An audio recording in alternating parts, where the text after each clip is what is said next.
Okay, so in this video, we are going to start our next big idea from European history, which is the Enlightenment.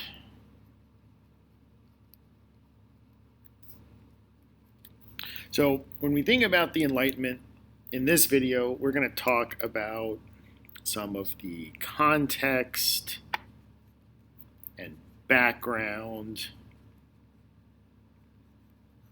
A lot of this is going to make reference to the scientific revolution because these two intellectual phenomena kind of go together. So that's what we're going to do here. Is going to kind of think about the context, the background, define our terms before we jump into later videos where we talk about specific Enlightenment thinkers and specific Enlightenment ideas. So the first thing we've got to realize is that the Enlightenment is like the Renaissance. The Enlightenment is kind of like the Renaissance in that it is and isn't an event. It's one of those things that exists only in hindsight. Like, as historians look back on it, it's obvious that something was happening. But to the people that it was happening to, they really didn't realize that this was happening, much like the Renaissance. It was hard to tell that the Renaissance was happening while you were in it. We can look back and say, yes, obviously, this is a period of time that is distinct from the periods before and after it. We can kind of say the same thing about the Enlightenment. Okay, so with that said, what was this? What was this quote unquote event?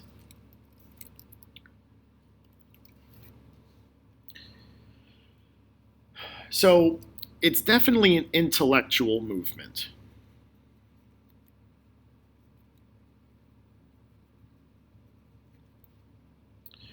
Which is why it doesn't really affect many people.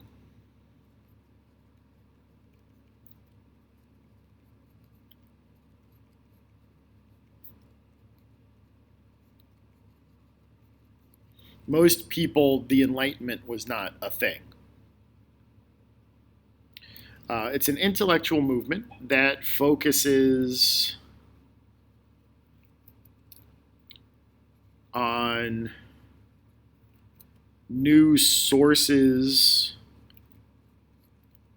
of information and new ways of gathering information.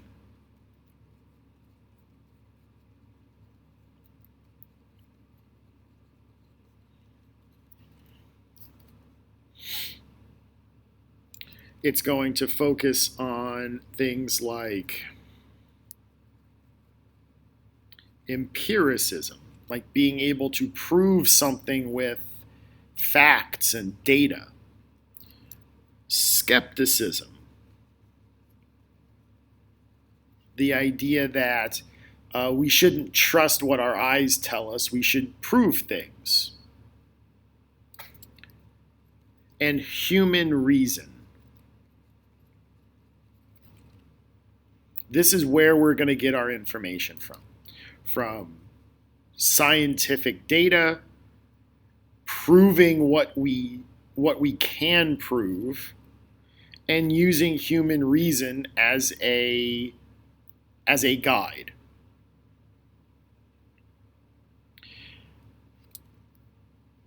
Most of this stuff is coming from philosophers of science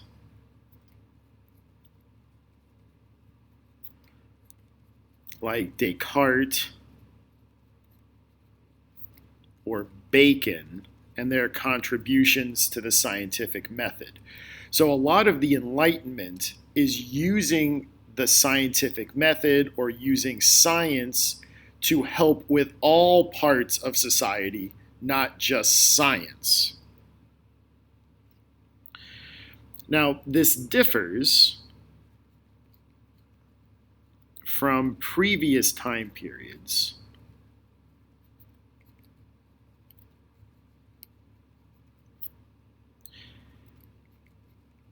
in that knowledge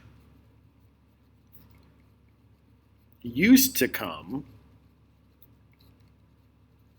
from religion, so it used to come from the Bible, or philosophy, like Aristotelian logic. But now, since we're in a very scientific society, this stuff isn't good enough anymore. We've now proven that things that we used to believe are wrong, like the way the solar system is set up, or how the body is designed. We know those things are wrong now. So what else is wrong? What else have we been told by the old ways of thinking that are also wrong? So we're not going to let religion or philosophy be our guides anymore. We're going to let human reason be our guide. And we're going to prove things and always question the stuff that we've proved and the stuff that we hold as traditional. All of this stuff is going to be questioned during the Enlightenment. So all the old things, all old traditional ideas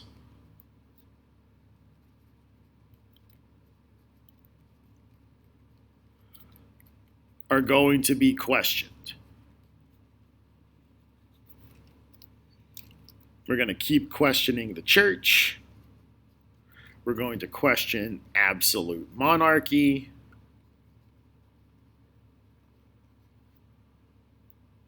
We're going to question social hierarchy.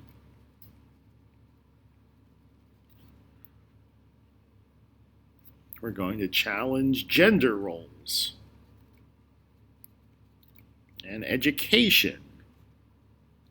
All of these things that we've kind of taken for granted, now we're going to start to question them too.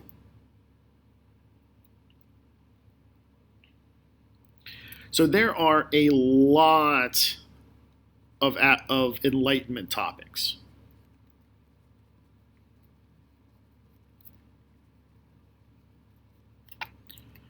And in no way can we do any of them complete justice in this course.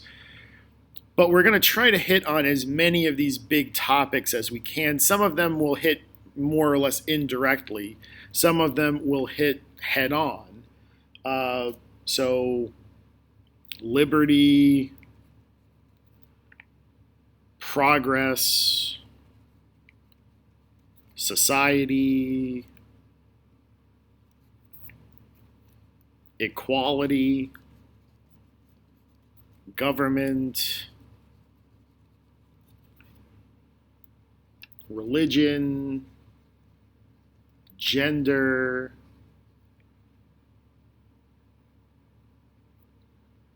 yeah, we'll try to hit as many of these things as we can as we go through this topic of the Enlightenment. There's one more thing that we've got to kind of define when we talk about what this event was, and that's who's doing this.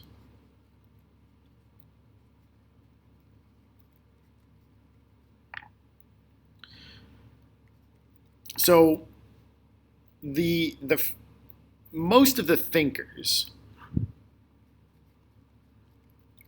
most Enlightenment figures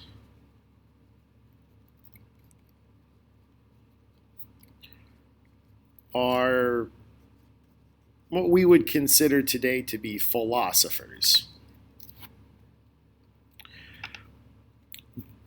Most of them are French. And the word that is usually thrown around for them are philosophes,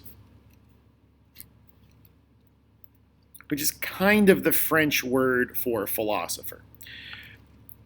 I think that there's something lost in this translation.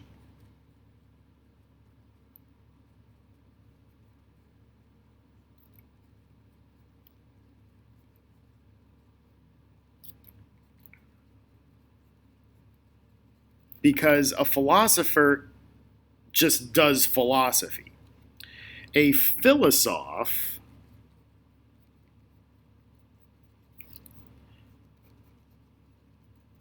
attempts to do philosophy,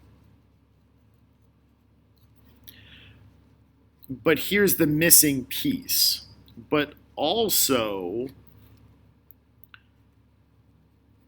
tries to make it digestible for regular people.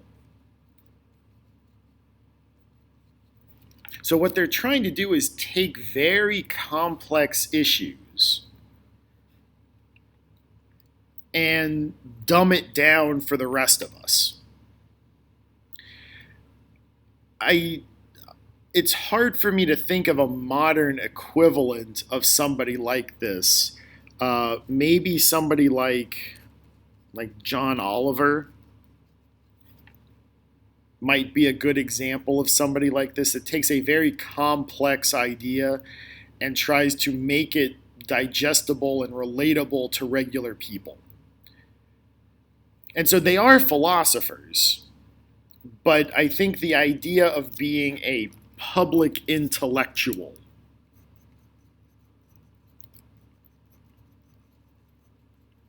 is a better definition of what a philosophe is. A public intellectual, someone who makes their living taking complex ideas and making them digestible and relatable to regular people. Okay, so that's kind of what this is. So let's connect this up to the scientific revolution.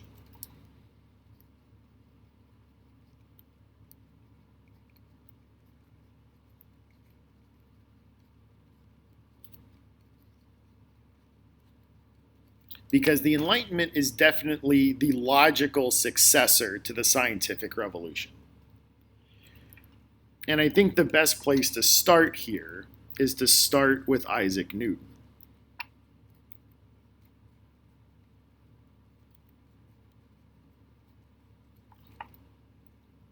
Now, Newton himself wasn't a philosopher. He might think he was, but he really wasn't a philosopher. He was definitely a scientist and a mathematician first. Any sort of philosophical ideas kind of came indirectly from Newton.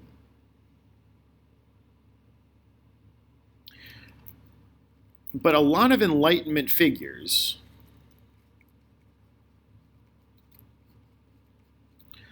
look at Newton's probably most influential work called the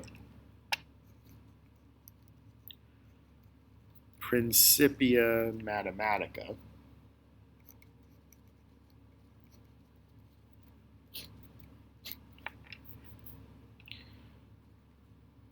As one of the first Enlightenment books. Like one of the first published works of the Enlightenment. This is where he talks about the three laws of motion.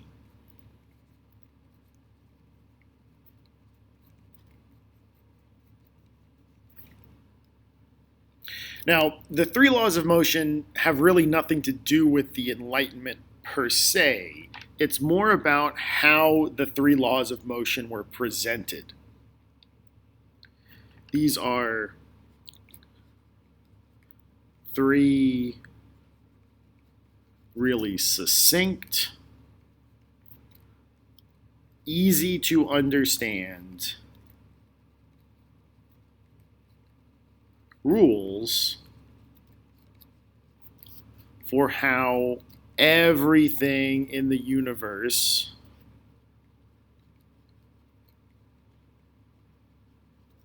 moves.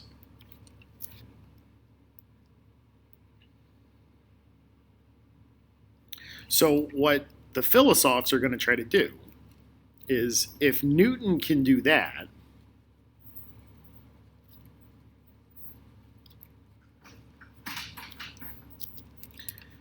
then we should be able to do the same with society's issues. Like, if Newton can explain how everything moves, we should be able to do the same thing for the economy. We should be able to do the same thing for government, right? It's not that hard, is it? So, like, the philosophes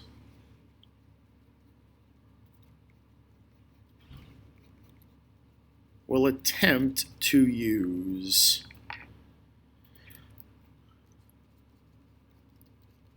scientific processes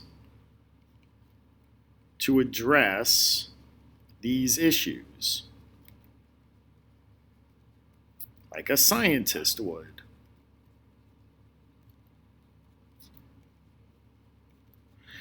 And this is kind of seen as the birth of a lot of social sciences. Things like sociology, psychology, political science, anthropology. All of these social sciences can trace their lineage back to the Enlightenment, and thus back to somebody like Isaac Newton.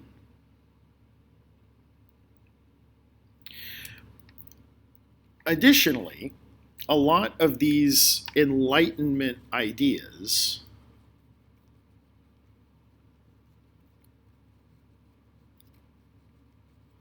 were spread in a lot of the same ways that scientific ideas were spread.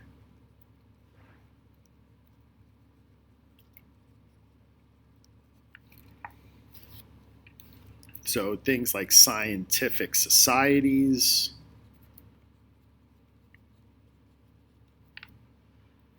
in scientific journals, even newspapers.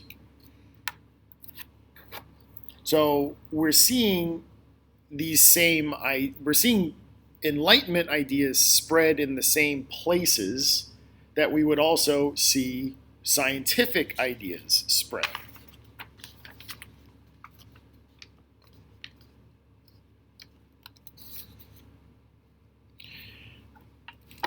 Enlightenment ideas were also spread, and this is different from the science stuff. They were also spread in what are called salons. A salon is a fancy living room.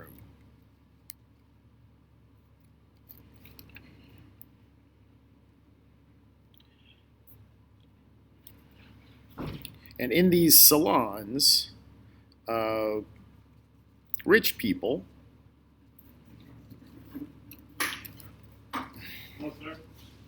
usually women, would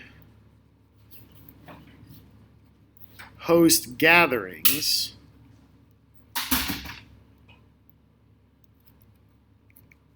to discuss Enlightenment ideas.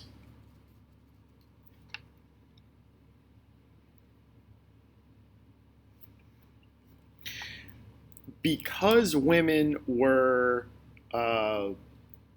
still kind of relegated to the bottom of society, this was the role that a lot of women played in the Enlightenment.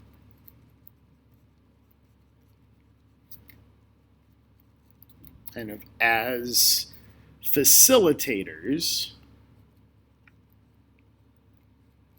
of Enlightenment ideas. With the few exceptions of some Enlightenment thinkers. So there were a few Enlightenment thinkers that were women. The biggest contribution of women during the Enlightenment was as facilitators of Enlightenment ideas in the salons.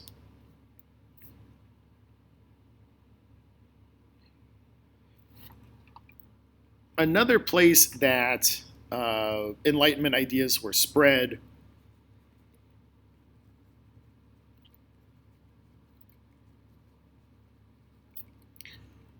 in coffee houses. And coffee houses kind of hold a special place in the Enlightenment. They were a symbol of equality.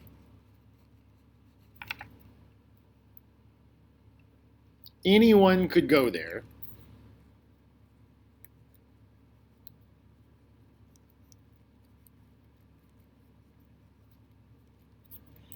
And hear the news of the day.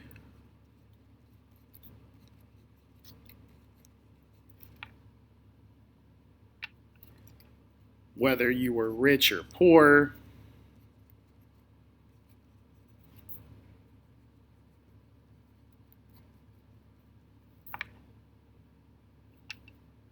Or well educated or not. And you could participate. Like you could ask questions. You could argue. Coffee houses were a symbol of equality. Everyone in the coffee house was equal. And it's no wonder that absolute monarchs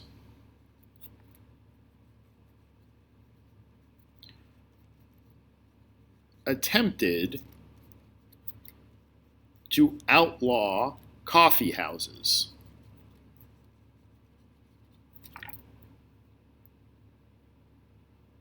They believed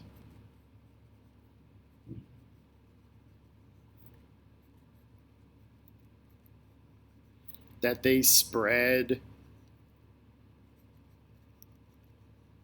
seditious or treasonous ideas.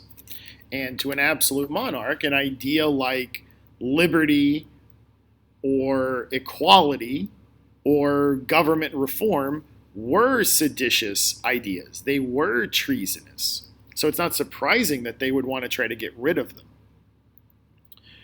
All right, so in our next video, we're going to look at probably the most important Enlightenment figure, Voltaire. Voltaire, if anybody encapsulates the ideas of the Enlightenment, it is Voltaire, and we will take some time in our next video to really dig deep into what Voltaire did for the Enlightenment and the debt that the Enlightenment owes to him in particular. So that's what we're going to do in our next video, and until then, this is Mr. Nissen signing off.